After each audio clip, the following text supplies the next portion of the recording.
Euzubillahimineşşeytanirracim. Bismillahirrahmanirrahim. Elhamdülillahi Rabbil alemin. Vessalatu vesselamu ala Resulina Muhammedin ve ala alihi ve sahbihi ecmain. Değerli misafirler, saygıdeğer beyefendiler, hanımefendiler, kıymetli kardeşlerim. Peygamber Sevdalıları Vakfı tarafından Kasım ayı sahabe ayı olarak ilan edileli tam 5 yıl oldu. 4 halifenin salonlarda işlenmesinden sonra bu yılki Yolumuzu Aydınlatan Yıldızlar etkinliğinde Ebu Ubeyde bin Cerrah'ı işleyeceğiz inşallah. Peygamber sallallahu aleyhi ve sellemin ashabım gökteki yıldızlar gibidir. Hangisine uyarsanız hidayete erersiniz hadisi uyarınca asr-ı saadetteki hidayet güneşine ulaşmaya çalışacağız inşallah. Bismillahirrahmanirrahim.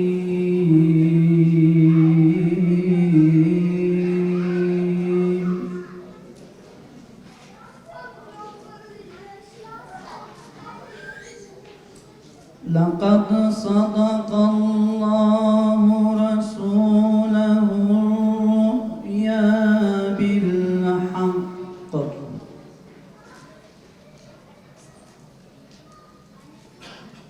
لتدخلن المسجد الحرام إن شاء الله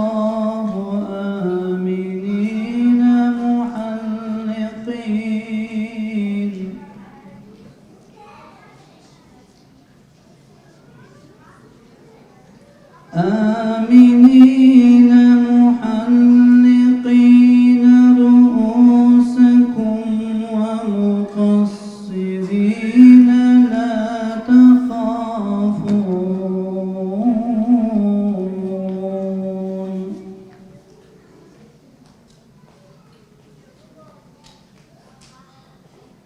فعلم ما لم تعلموا فجعل من دون ذلك فتحا قريبا. Kıymetli Peygamber sevdalıları, Hz. Muhammed'in insanlara davet ettiği İslam'ı hayat rehberi olarak kabul eden ve gecenin zifiri karanlığında gökyüzünde parlayan yıldızlara benzetilen ashab-ı kiramdır. Hz. Muhammed'in tedrisatından geçmiş ilk Müslüman topluluktur ashab-ı kiram. Hayat, iman ve cihattır ilkesini Hazreti Peygamber ile tatbik eden ilk cemaattir. Sahabenin insanlık ailesinin birer ferdi olduğu göz ardı etmeden İslam'ı kabul edenler, İslam'ı ilk kabul edenler ve şirk düzeni içinde tevhidi mücadelenin ilk temsilcileri olduğu gerçeği hayatlarının bilinmesini gerekli ve haklı kılmaktadır. Ehl-i küfrün İslam davetini engellemek için yürüttüğü çetin mücadele sürecinde Hazreti Peygamber'e omuz veren, hiçbir baskı ve kınamadan çekinmeden Allah yolunda canını ve malını feda eden güzide şahsiyetlerdir ashab-ı kiram. Kur'an-ı Kerim'de özelde onları insanlık içinde çıkarılmış en hayırlı ümmet diye överek tanıtır. Tevbe suresinde ise öne geçen, ilklerden olan muhacir ve ensar ile onlara iyilik ve güzellikle uyanlar var ya, Allah onlardan hoşnut olmuştur. Onlar da ondan hoşnut olmuşlardır. Ve Allah onlara içinde ebedi kalacakları altlarından ırmaklar akan cennetler hazırlamıştır, müjdesi verilmiştir. Aynı şekilde Peygamber Aleyhisselatü Vesselam da ashab-ı kiramını insanlık tarihinin en hayırlı nesli, ümmetin en hayırlıları, cehennem ateşinin yakmayacağı cennetlikler olarak anmıştır, söylemiştir. Kıymetli Peygamber aşıkları, Peygamber Sevdalıları Vakfı'nın 2015 yılında ilan ettiği ve Ankara Peygamber Sevdaları Derneği olarak desteklediğimiz Kasım ayı Sahabe Ayı programı kapsamında her yıl bu ayda 4 farklı sahabe-i kiramı yad ederek tanımaya, hayatlarına misafir olmaya çalışıyoruz. Hikmetli düşündü, ibretlik baktı, hakikat konuştu, hayali yaktı. İnfakla, İsarla gönüle aktı, uhuvvet köprüsünü kurdu sahabe. Tebliğ aşkı ile geçildi dağlar, kıyamda hamd eder, secdede ağlar. Çorak yüreklerde yetişti bağlar, manevi sümbüller verdi sahabe.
Hazreti Ömer buyuruyor ki dikkat edin. Eğer benim de dualarım kabul olacağını bilseydim, Allah-u Teala'nın duamızı kabul edeceğini bilseydim, bu odanın Ebu Ubeyde'lerle dolmasını, Muaz bin Cebel'le, Huzeyfe-ül Yemani ile dolmasını isterdim diyor. Ömer'e emanet edilmiştir. Madem ki bu ümmetin halifesi, bu ümmet ona emanet edilmiş, o da emanet edecek başka adamlar arıyor ve bunların başında Ebu Ubeyde bin Cerrah radıyallahu anh geliyor. Allah'ın selamı, rahmeti, bereketi üzerinize olsun aziz ve muhterem kardeşlerim. Ebu Ubeyde bin Cerrah'ı anlatabilmek için Hazreti Ömer radıyallahu anh'ın gözüyle bakılmasından yana onun kıymetini, kim olduğunu, ne olduğunu bize biraz daha iyi anlatıyor. Bir iki örnek vermek istiyorum. Muhterem kardeşlerim, Kudüs kuşatılmıştı Müslümanlar tarafından ve Kudüs baş hahamı veya oradaki liderler dediler ki biz savaşmadan Kudüs'ü verebiliriz size ama bir şartla Ömer gelmesi lazım. Medine'den Ömer gelirse ona teslim ederiz dediler. Silah çekmeyi bırakırız dediler. Ve haber gönderildi Ömer'e. Hazreti Ömer radıyallahu anh geldi. Evet, bunların hepsi uzun uzun hikayelerdir, çok önemlidir. Yollarda çok önemli şeyler olmuş ama Hazreti Ömer gelince oranın fatihlerinden Ebu Ubeyde bin Cerrah onu görmek istedi önce.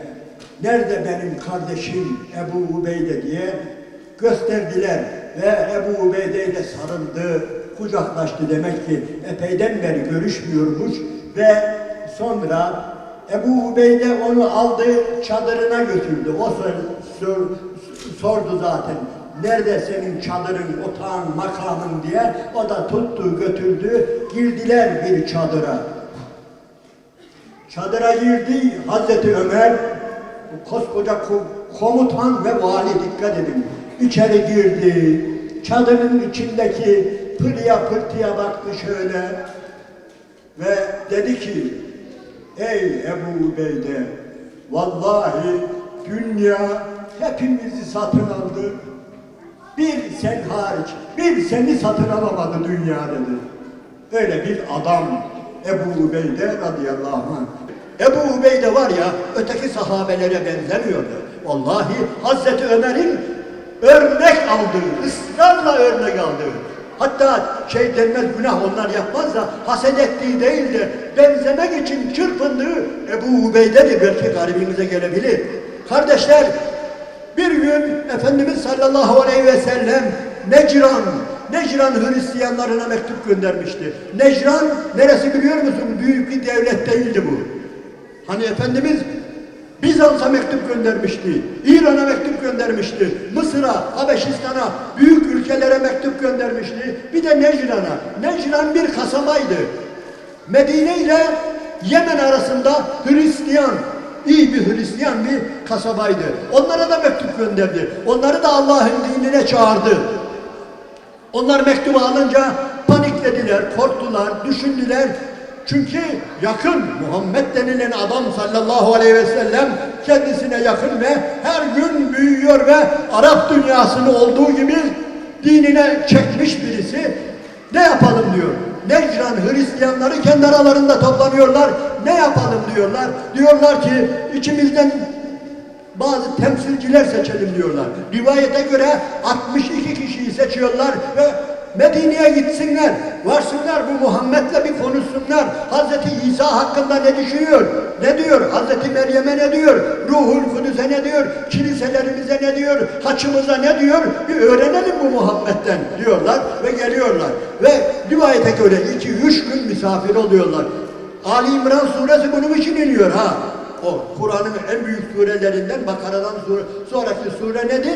Ali İmran ve bunlardan dolayı, Necran Hristiyanlarından dolayı inşallah eve gidince bir de bu gözle bakarsınız. Ben onun detayına girmeyeceğim ama bir şey söyleyeyim. Bu adamlar geliyorlar, Peygamber Efendimiz'e münakaşalar yapıyorlar. Bu arada bu sure iniyor, ayetler iniyor ve sonunda nasıl bir karara varıyorlar biliyor musunuz? Diyorlar ki, ey Muhammed, bize müsaade. Biz gidelim memleketimize. Orada enine boyuna bu meseleyi, senin görüşümü de öğrendik. Senin dinine göre İsa'nın kim olduğunu, ne olduğunu sen de anlattın. Biz de anlattık.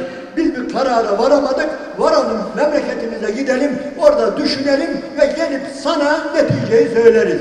Yalnız giderken bize bir adamını ver. Bize bir adamını ver. Ne? Adam, dikkat edin. Yani biz vergilerimizi verelim ona. Yani biz senin dinine girmiyoruz ama senin devletini, senin gücünü, kuvvetini, her şeyini kabul ediyoruz. Sana itiraz etmiyoruz.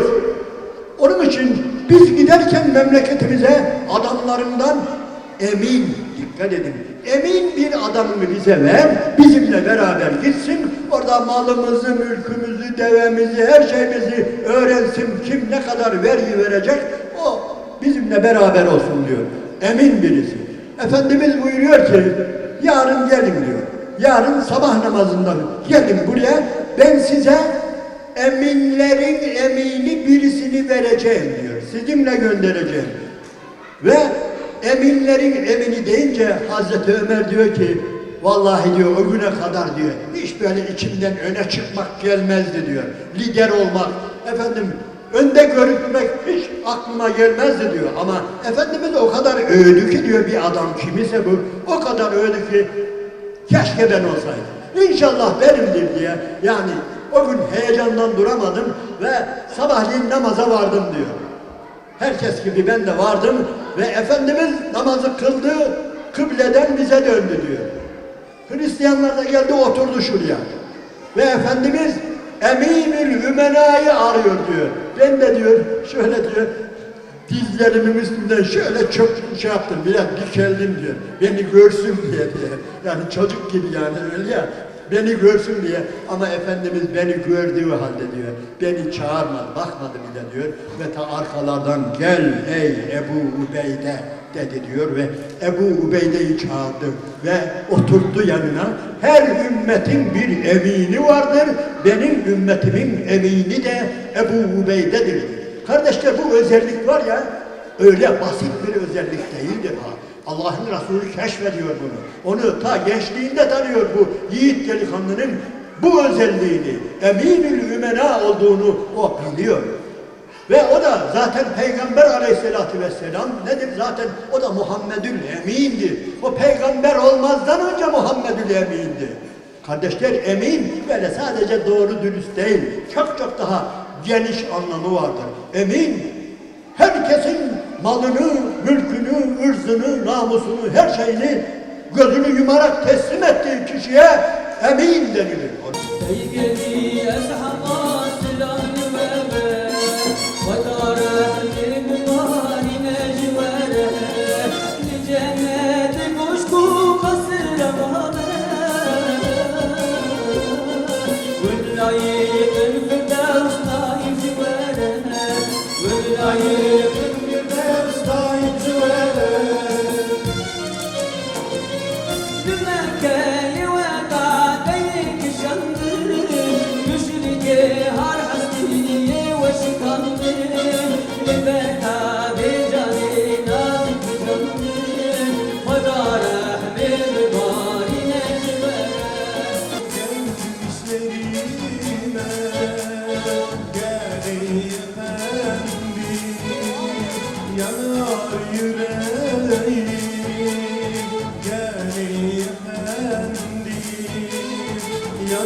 Etkinliğimize icabet edip bizleri onurlandırdığınız için Allahu Teala da sizleri onurlandırsın. Allah siz hürmetkar peygamber sevdalılarını dehşetli gün olan kıyamet gününde kurtuluşa erenlerden eylesin. Allah hepimizin yar ve yardımcısı olsun inşallah. Böyle önemli bir organizasyonu tertipleyen peygamber sevdalıları yetkililerine, programın hazırlanmasında emeği geçen herkese teşekkür ediyorum. Böyle güzel bir programa iştirak eden siz değerli misafirlerimize de peygamber sevdalıları adına şükranlarımı sunuyorum. Allah hepimizden razı olsun. Kıymetli misafirler, dualara gönülden amin diyelim ki Rahman olan Allah da duamızı kabul etsin. Kapanış duasını yapmaları için Sayın Cemal Kişi hocamızı sahneye davet ediyorum. Buyurun hocam. Rahman ve Rahim olan Allah'ın adıyla, güneşin ve yıldızların Rabbine, dağların ve ovaların Rabbine, denizlerin ve fışkıran suların Rabbine, hayvanların ve bitkilerin Rabbine, erkeklerin ve dişilerin Rabbine, gecenin ve gündüzün Rabbine, karanlığın ve aydınlığın Rabbine, soğuğun ve sıcağın Rabbine ve yürüyen Kur'an Hazreti Muhammed'in Rabbine hamdolsun.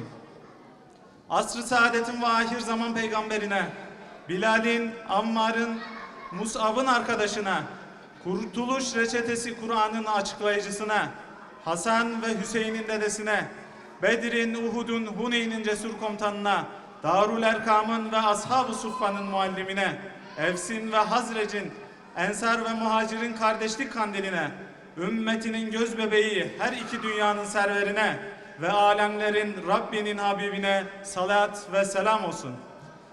Ya Rabbi, etrafında toplanacağımız değerleri, Kabe'yi ve Aksa'yı özgürleştir.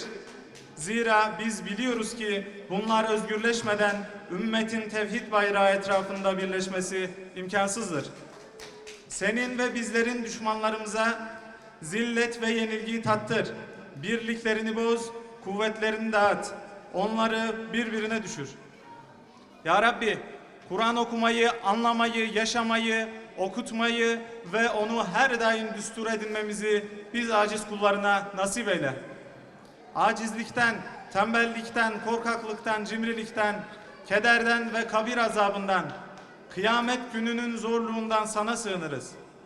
Nefislerimize takva ver, fayda vermeyen, ilimden ve maldan, huşu duymayan kalpten, doymayan nefisten, kabul olmayan duadan sana sığınırız.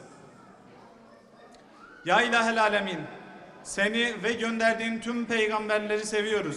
Bu sevgimizi göstermek için buraya toplanmışız. Burada bir araya geldiğimiz gibi ahirette de bizi Resul-i Ekrem'in Havz-ı Kevser'i başında topla. Ey Allah'ım, bizleri 5 şey gelmeden önce 5 şeyin, yani ölüm gelmeden önce hayatının, hasta olmadan önce sağlığının, meşguliyetten önce boş vaktinin, ihtiyarlamadan önce gençliğinin, yoksulluğa düşmeden önce zenginliğinin kıymetini bilen kullarından eyle. Allah'ım, sen affedicisin, affı seversin. Bizleri affeyle.